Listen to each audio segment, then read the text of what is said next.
Hey guys, let's study the Bible together. And today we are going to look at Matthew chapter 1.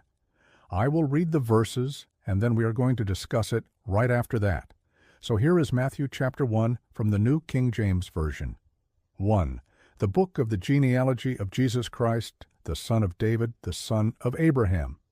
2. Abraham was the father of Isaac. Isaac was the father of Jacob. And Jacob was the father of Judah and his brothers.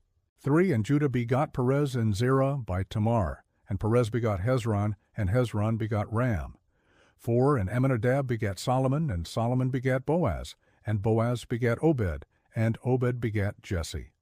5. And Jesse begat David the king, and David the king begat Solomon. 6. And Solomon begat Rehoboam, and Rehoboam begat Abijah, and Abijah begat Asa. 7. And Asa begat Jehoshaphat, and Jehoshaphat begat Joram, and Joram begat Uzziah.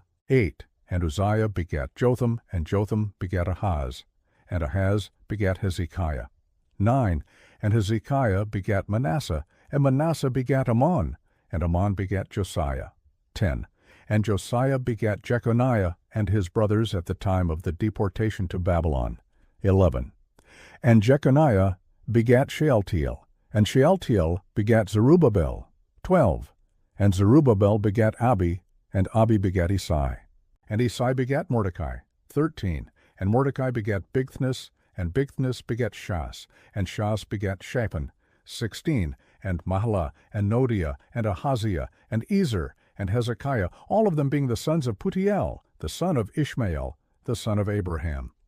17. For Ishmael was the father of 12 princes or leaders, and this is their record. 18. Now this is the genealogy of Jesus Christ. His mother Mary was of the lineage of David. His father Joseph was of the lineage of Abraham. All right, so now that we read it, let's discuss it.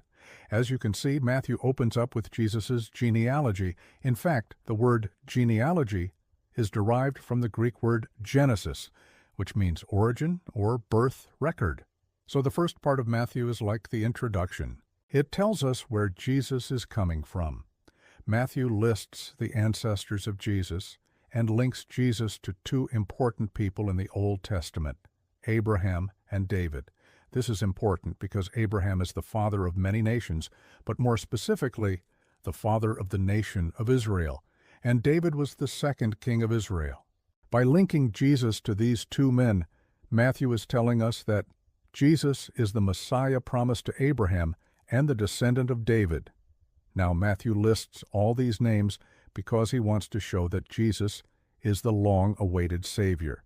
You see, the Jewish people have been waiting for the Messiah for 400 years.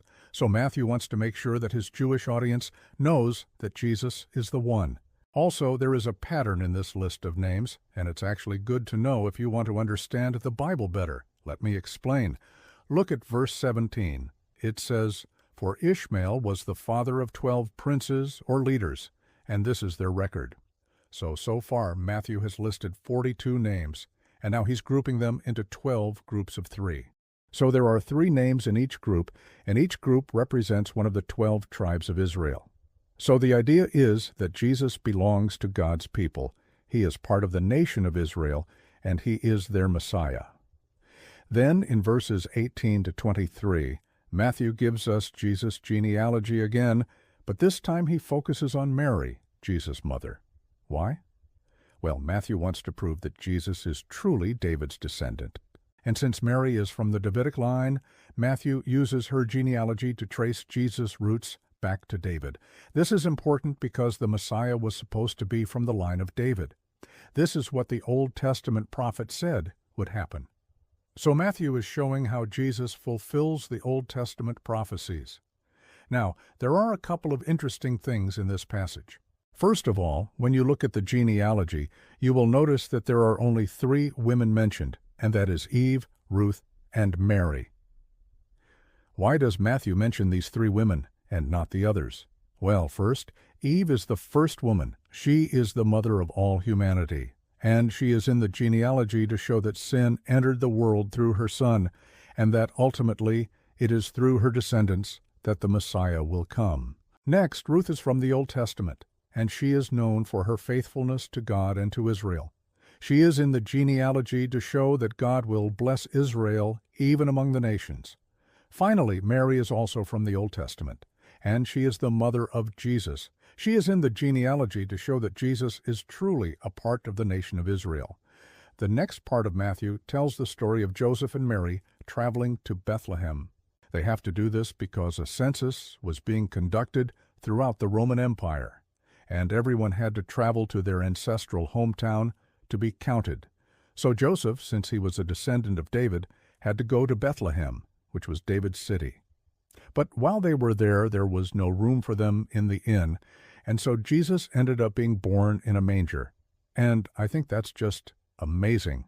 The Messiah, the King of Kings, the Lord of Lords, was born in a humble stable, laid in a manger like an animal.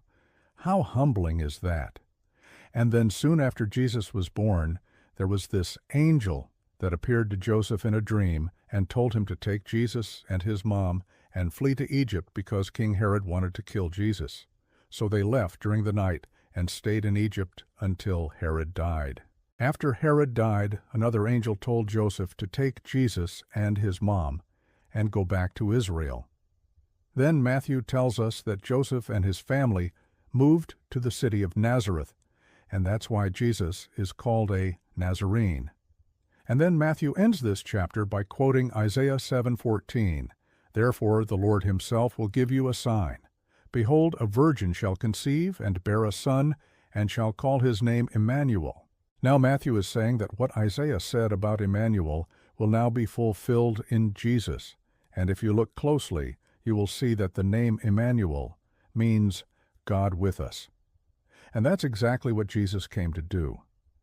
John 1:14 says, And the Word became flesh and dwelt among us, and we beheld his glory, glory as of the only begotten from the Father, full of grace and truth.